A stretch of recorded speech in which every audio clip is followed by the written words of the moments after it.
हो रही। पहले कहे कि जीन या उसके प्रोडक्ट का ऑटोनोमस फीचर नहीं है, डोमिनेंस डिपेंड करता है जीन या उसके पार्टिकुलर फिनोटाइप के ऊपर। हमने कहा कि जो जीन होती है उसमें ये पावर होता है कि वो किसी ट्रेट को रिप्रेजेंट कर से किसी भी ट्रेट को हमारे शरीर के अंदर बनाता है। तो आप जानते हो कि अधिकतर सजीव जो होते हैं डिप्लॉइड होते हैं। तो हम क्या करते हैं, हमारे पास जब डिप्लॉइड हैं, पौधे जब डिप्लॉइड है, अधिकतर सजीव जब डिप्लॉइड है, तो वो सजीव क्या करता है, उस जीन का ऑल्टरनेट फॉर्म अपने अंदर रखता है जिसको हम एलील कहते हैं।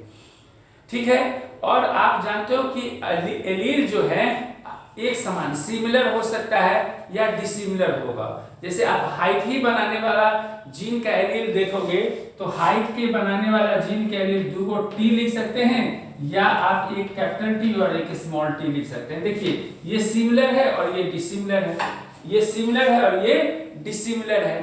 ठीक है।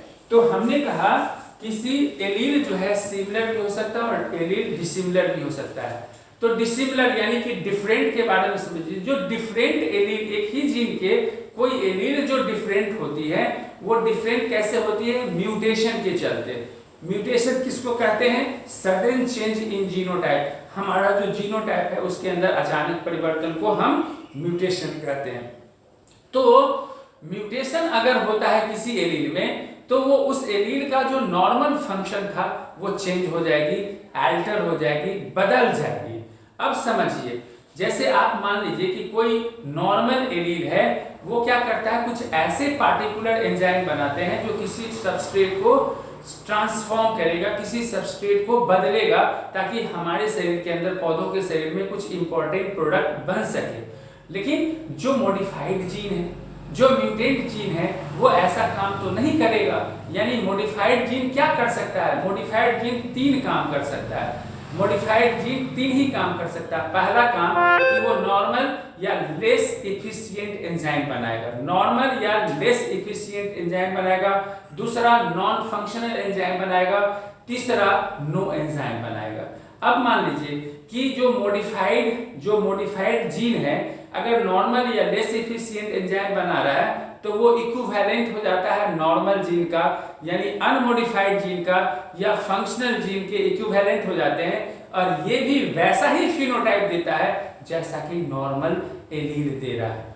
दूसरा कंसेप्ट में आइए, अगर कोई मॉडिफाइड जीन नॉर्मल फिनोटाइप नहीं दे रहा है, तब वो क्या कहलाएगा, वो अगर मॉडिफाइड जीन नॉर्मल फिनोटाइप नहीं दे रहा है, तब वो रिसेसिव कहलाएगा, रिसेसिव नेचर का हो जाती है, वो म्यूटेंट एलील कहलाती है।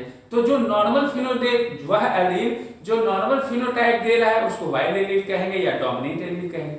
जो नॉर्मल फिनोटाइप नहीं दे रहा है उसको हम म्यूटेंट एलील कहेंगे या उसको हम रिसेसिव एलील कहेंगे। ये बात आपने समझा। और उसी बात को हम एग्जांपल से प्लांट के हाइट को लेकर के, पौधा के हाइट को लिए, हमने कहा कि प्लांट का हाइट प्लांट हार्मोन पे डिपेंड करता है, और प्लांट का हार्मोन, पौधा के अंदर हार्मोन कैसे बनता है, एंजाइम के एक्टिविटी से बनता है। तो आप मान के चलिए कि आपके पौधा के अंदर या आपके शरीर के अंदर कोई ऐसा एलील है जो पार्टिकुलर एंजाइम बनाता है, और वो एंजाइम पौधा के अंदर या हमारे अंदर जो सबस्ट्रेट है उसको प्लांट हार्मोन में, एडेक्वेट प्लांट हार्मोन में कन्वर्ट कर देती है। और जैसे प्लांट हार्मोन सही मात्रा में प्लांट हार्मोन बनेगा तो पौधा का हाइट कैसा हो जाएगा, पौधा टॉल हो जाएगा। तो टॉल क्या होता है, डोमिनेंट नेचर का है। इसका मतलब ये एलील कैसा हो गया, डोमिनेंट एलील हो गया। मान लीजिए कोई एलील है जो नॉन फंक्शनल या नो एंजाइम बना रहा है, कोई एंजाइम नहीं बना रहा है, तो उस पौधा के अंदर एडेक्वेट अमाउंट में, सही अमाउंट में प्लांट हार्मोन नहीं बनेंगे, और नहीं बनेंगे तो पौधा का हाइट कैसा हो जाएगा, भाई ड्वार्फ हो जाएगा। इसका मतलब कि ये एलील रिसेसिव एलील है, यही रिसेसिव एलील है। तो आपने क्या समझा कि जो कंसेप्ट ऑफ डोमिनेंस है, कंसेप्ट ऑफ डोमिनेंस इस बात पे डिपेंड करता है कि किसी जीन का कोई एलील अगर नॉर्मल फिनोटाइप दे रहा है तो डोमिनेंट है।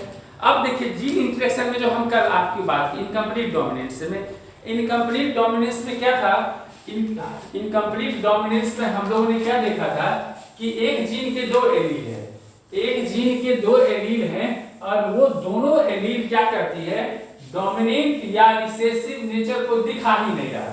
हमने क्या कहा था कि किसी एक जीन के दो एलील, हमने कहा कि एक जीन के एक कोई जीन है, इसके दो एलील है, एलील 1 है और ये एलील 2 है, और ये दोनों इसमें से दोनों न तो ये डोमिनेंट या रिसेसिव है, न ये डोमिनेंट और रिसेसिव है।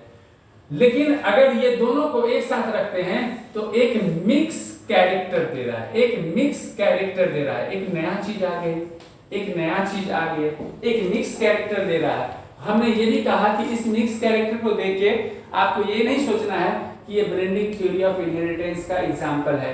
क्यों? क्योंकि ये वाला पौधा को लेके अगर आप F2 जनरेशन में जाते हो, F2 जनरेशन में अगर जाते हो, F2 जनरेशन में अगर जाओगे तो ये पौधा यानी ये जो पौधा जहां से बना है, यानी ये दोनों एलील आ गए। अगर इस पौधा को इस पौधा को अगर F2 जनरेशन में, ये जो मिक्स कैरेक्टर वाला पौधा है उसको F2 जनरेशन में लाओगे तो ये भी आएगा और ये भी आएगा। इससे क्या प्रूफ होता है कि भाई ब्रेडिंग का एग्जांपल नहीं है, ये प्रिंसिपल ऑफ डोमिनेंस का एक्सेप्शन भी है। हमने अभी कंसेप्ट ऑफ डोमिनेंस पढ़ाया, ये प्रिंसिपल ऑफ डोमिनेंस का एक्सेप्शन भी है क्योंकि इसका फिनोटाइपिक इसके दोनों सिमिलर हो जाते हैं। नेक्स्ट जो हमारे पास टाइम है, हम लोग के पास टाइम है नहीं, हम लोग कल कोडोमिनेंस पढ़ेंगे। देखिएगा आप तुरंत समझिएगा। तीसरा मल्टीपल एलील भी पढ़ेंगे, सब छोटा छोटा है, मल्टीपल एलील भी पढ़ेंगे। चौथा जो है हम लोग प्लियोट्रॉपी भी पढ़ेंगे, इसमें लीथल जीन भी पढ़ेंगे। ये सब छोटा छोटा तुरंत हो जाएगा। जैसे ही आपने कंसेप्ट ऑफ डोमिनेंस पढ़ा तो इससे आपको ये सब बड़ी आसान। देखिए कोडोमिनेंस में थोड़ा सा सुन लीजिए, जितना देर तक आपको जा रहा है साउंड, है ना, साउंड जा रही है आपको, साउंड जा रही है। अब थोड़ा देर में ये जब तक जा रही है सुनिए। कोडोमिनेंस में हम लोग क्या देखेंगे, कोडोमिनेंस में देखें कि दो अलग अलग एलील है, दो अलग अलग एलील लेंगे और दो अलग अलग एलील जो है वो जब दोनों एक दूसरे के पास में आएंगे तो एक वो दोनों ना अपना अपना कैरेक्टर शो करेगा, मतलब दोनों मिक्स नहीं होगा। जैसे देखो AB ब्लड ग्रुप है, AB ब्लड ग्रुप में एलील A और allele B, allele AB blood group में देखिए एक एग्जांपल बताते हैं कोडोम। AB ब्लड ग्रुप हम लोगों के पास होता है, AB ब्लड ग्रुप जो होता है ये कैसे बनेगा, A ब्लड ग्रुप और B ब्लड ग्रुप के इंसान के एलील के मिलने से बनेगा। तो ये अगर मान लीजिए एक एलील है, इसमें देखो एलील A है, इंडिपेंडेंटली A ब्लड ग्रुप बना रहा है, allele B independently B group बना रहा है, लेकिन यही एलील जब आपस में मिलेंगे, एलील A और एलील B मिलेगा तो AB बना रहा है, यानी दोनों चीज बना रहा है। यानी कि आप इनकम्प्लीट डोमिनेंस के अलावा एक ही जीन के दो एलील को डोमिनेंस भी दिखलाते हैं, यानी दो या दो से दो डिफरेंट एलील जिनको आप एक साथ लेके आते हो तो वो क्या करते हैं, एक अपना इंडिपेंडेंट फिनोटाइपिक एक्सप्रेशन देते हैं। एलील A और एलील B को एक साथ लेके आए तो AB ब्लड ग्रुप है। चलिए कंप्लीट हो गया, टाइम कंप्लीट हो गया, हम लोग नेक्स्ट क्लास में करेंगे, ठीक है।